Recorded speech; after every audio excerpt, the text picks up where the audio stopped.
कभी सोचा है कि इस इतने बड़े विशाल ब्रह्मांड में हमारी असली जगह क्या है?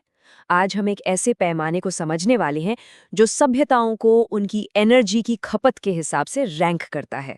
हाँ, सुनने में ये किसी साइंस फिक्शन फिल्म जैसा लग सकता है, लेकिन इसके पीछे की साइंस बिल्कुल असली है। अब ये पैमाना इतना बड़ा है कि इसके एक कोने पर हमारी जैसी सभ्यताएं हैं जो अभी अभी अपने ग्रह की पूरी एनर्जी इस्तेमाल करना सीख ही रही हैं। और दूसरे छोर पर जानते हैं कौन? वो सभ्यताएं जो शायद पूरी पूरी आकाश गंगाओं को अपनी शक्ति से चलाती होंगी। ये एक जबरदस्त सफर होने वाला है, तो चलिए शुरू करते हैं। तो ये कार्दाशेव पैमाना आखिर है क्या चीज़? देखिए, बिल्कुल सीधी सादी भाषा में ये किसी भी सभ्यता की टेक्नोलॉजिकल तरक्की नापने का एक तरीका है, और इसका आधार सिर्फ एक चीज़ है, वो कितनी एनर्जी इस्तेमाल करती है। फंडा बहुत सिंपल है, जितनी ज़्यादा एनर्जी की खपत उतनी ही एडवांस्ड वो सभ्यता। तो सवाल ये है कि ये पैमाना आया कहाँ से? असल में ये एक बहुत ही प्रैक्टिकल सवाल का जवाब देने की कोशिश है। वो सवाल ये है कि जब हम आसमान में तारों के बीच जीवन ढूंढ रहे हैं, तो हमें आखिर ढूंढना क्या चाहिए? ऐसा कौन सा निशान है, कौन सा सिग्नल है? तो 1964 में एक सोवियत एस्ट्रोनॉमर थे, निकोलाई कार्डाशेव। उन्होंने एक बहुत ही सरल लेकिन जबरदस्त आइडिया दिया।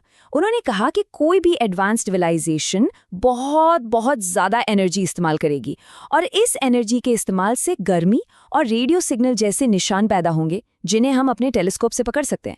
मतलब जितनी ज़्यादा पावर, उन्हें खोजना उतना ही आसान। और देखिए, ये पैमाना भी वक्त के साथ साथ बेहतर हुआ है। कार्दाशेव ने तो शुरू में 3 मेन टाइप बताए थे, टाइप 1, 2 और 3। लेकिन फिर आए महान खगोलशास्त्री कार्ल सेगन।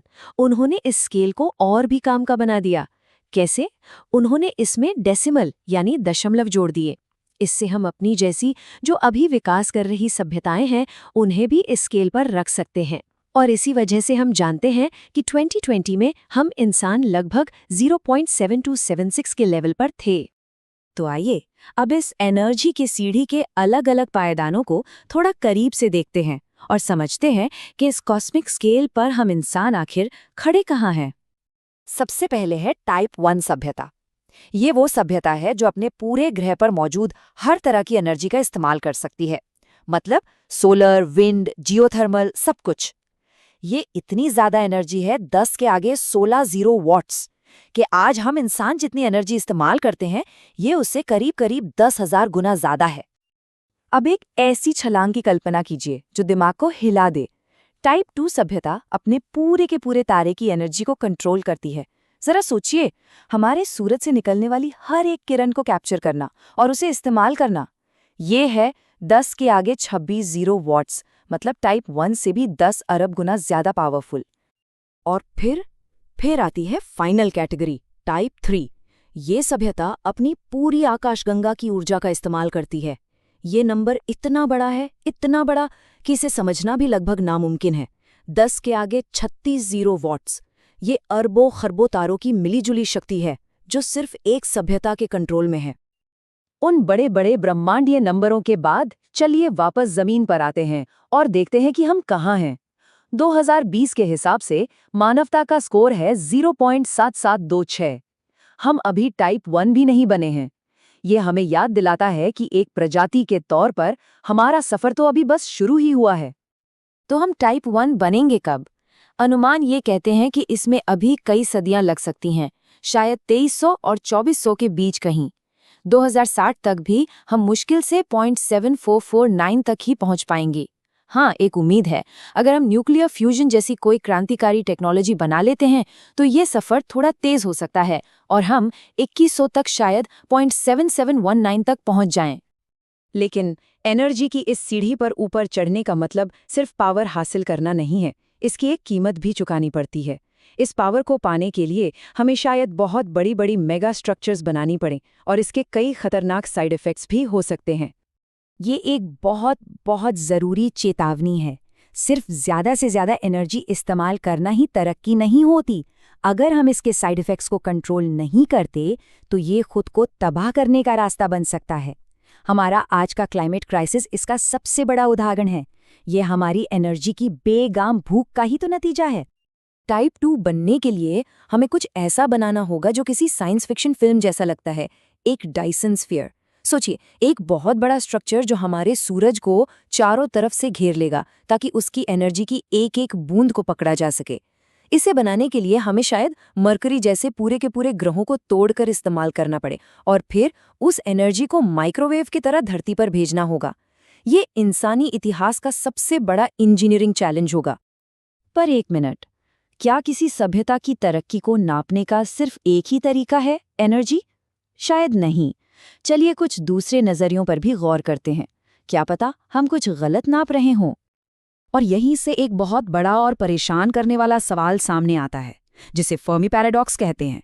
अगर इस ब्रह्मांड में जीवन की इतनी संभावना है और कार्दाशेव स्केल पर एडवांस सभ्यताएं होनी चाहिए, तो हमें आज तक टाइप 2 या टाइप 3 का कोई सबूत क्यों नहीं मिला? आखिर सब लोग हैं कहाँ? इसका एक डरावना जवाब हो सकता है द ग्रेट फिल्टर थ्योरी। ये थ्योरी कहती है कि जीवन के विकास के रास्ते में कोई एक रुकावट, कोई एक फिल्टर इतना बड़ा है कि लगभग कोई भी सभ्यता उसे पार ही नहीं कर पाती। और दुख की बात यह है कि शायद वो फिल्टर हम खुद हैं।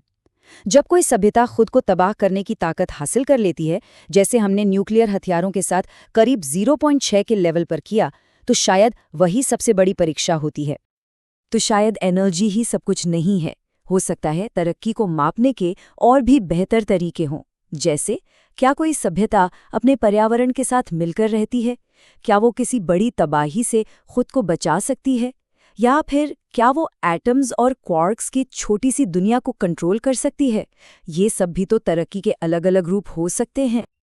आखिर में कार्दाशेव पैमाना सिर्फ एलियंस को ढूंढने का एक टूल नहीं है। ये हमारे लिए, हम इंसानों के लिए एक आईने की तरह है। ये हमें हमारे अपने भविष्य के बारे में बहुत गहराई से सोचने पर मजबूर करता है।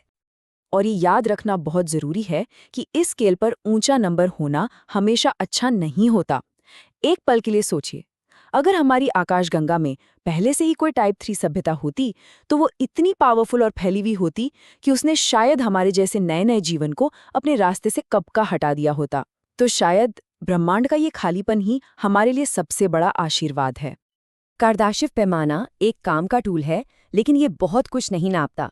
ये सामाजिक बराबरी, कल्चरल डेवलपमेंट या खुशी जैसी ज़रूरी इंसानी चीज़ों को पूरी तरह से नज़रअंदाज कर देता है। ये ज़रूरी नहीं है कि एक टेक्नोलॉजिकली एडवांस सभ्यता एक अच्छी और समझदार सभ्यता भी हो। और ये हमें इस आखिरी और शायद सबसे ज़रूरी सवाल पर लाकर छोड़ देता है। एक सभ्यता के रूप में हम असल में किन चीज़ों को वैल्यू देना चाहते हैं? क्या हमारा मकसद सिर्फ एनर्जी और पावर के पीछे भागना है, या तरक्की का कोई बेहतर रास्ता भी है? इसका फैसला हमें ही करना है।